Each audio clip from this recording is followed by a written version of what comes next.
Hello everyone, સ્વાગત છે તમારું મારા કિચનમાં।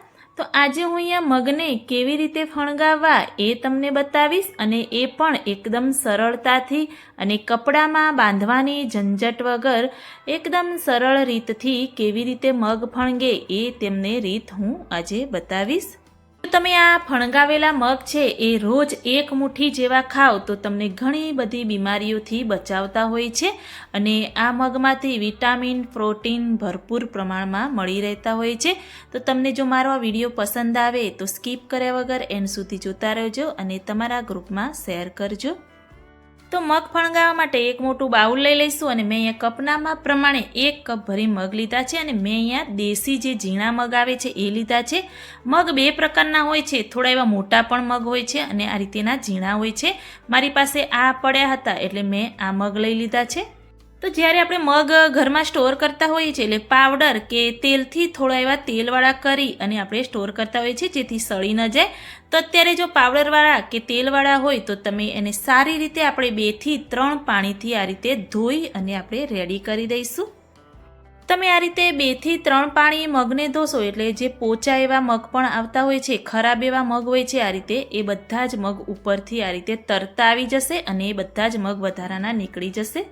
તો મગ મેં અહીંયા સરસ એવા ધોઈ દીધા છે। તો હવે મગને આપણે પલાળીશું। તો એ જ બાઉલમાં હું અહીંયા 2 થી 3 કપ ભરી મગ ડૂબે એનાથી થોડું એવું વધારે આપણે પાણી એડ કરવાનું છે। તો આ રીતે વધારે મેં પાણી એડ કરી દીધું છે। તો હવે મગને આપણે પૂરી રાત માટે એને આ રીતે પલળવા દેવાના છે। જો તમે રાત્રે પલાળો તો પૂરી રાત, અને દિવસે પલાળો તો આખો દિવસ તમારે મગને પલળવા દેવાના।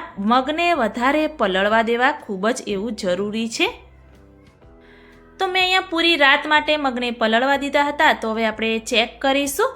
તો તમે જોઈ શકો છો કે મગ આપણા સરસ એવા પલળી અને રેડી થઈ ગયા છે, અને જે ઉપર બધું પાણી છે એ પાણી આપણે બધું જ નીકાળી દેવાનું છે।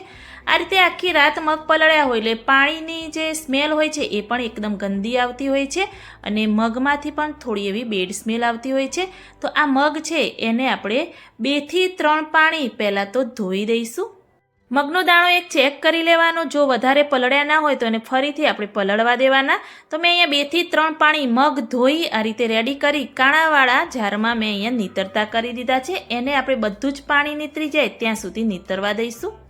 તો આ રીતે તમે જોઈ શકો છો કે સરસ એવા કોરા મગ થઈ ગયા છે, બધું જ પાણી આપણું નીકળી ગયું છે। અને આ રીતે ના આપણે કોરા મગ કરવાના। તમારે આ રીતે નીતરતા ન કરવા હોય તો તમે કોઈ પણ કોરા કપડામાં પણ 5 મિનિટ માટે ખુલ્લા કરી શકો છો। તો હવે મગને કેવી રીતે ફણગાવવા એની સાચી અને એકદમ સરળ રીત તમને હું બતાવીશ। આ રીતે મેં સ્ટીલના ડબ્બામાં બધા જ મગ લઈ લીધા છે। કોઈ એરટાઇટ ડબ્બો હોય, પ્લાસ્ટિકનો હોય કે સ્ટીલનો હોય, એમાં તમે તમારા મનપસંદ ડબ્બામાં મગ એડ કરી શકો છો। બસ આ જ આપણી સાચી અને એકદમ સરળ રીત છે। આ રીતે ઢાંકણ ઢાંકી અને બંધ કરી અને આપણે પૂરી રાત માટે કે પૂરા દિવસ માટે એને ફણગાવા દઈશું। એક રાત માટે તમે આ રીતે બંધ કરીને રાખશો એટલે સરસ એવા મગ ફણગી અને તૈયાર થઈ જશે।